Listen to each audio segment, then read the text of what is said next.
faire une expérience encore différente. C'est-à-dire que je me suis assise sur un siège classique. J'ai pas trop serré ma ceinture.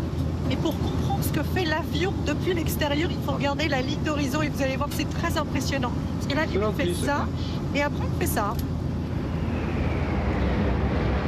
Là, on s'enfonce dans nos sièges, on pèse 2 fois plus lourd que sur la Terre. Et on voit l'angle que fait l'aile de l'avion. L'injection, c'est environ à 50 degrés. Hop là, donc là, nous, on va... Voilà. Maintenant, l'avion suit une trajectoire dite balistique. Il continue à monter en retournant à l'horizontale et en repiquant vers le bas. Tout ça, ça dure plus de 22 secondes. Et là, on espère qu'il y a encore un pilote dans l'avion. Ouais. Qui sait ce qu'il fait. Et là, on est en train de se projeter vers le sol. Oh.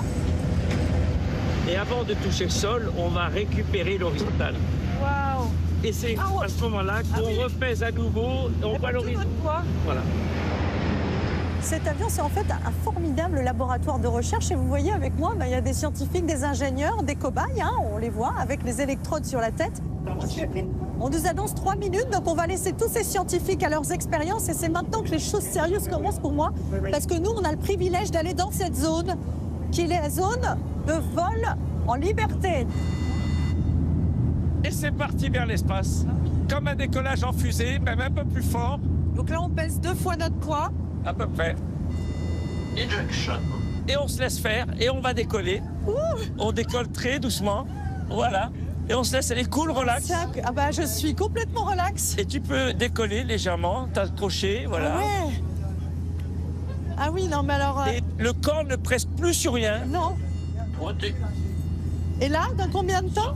Les pieds sont vers le bas et on redescend. Et on se rallonge à nouveau. Voilà.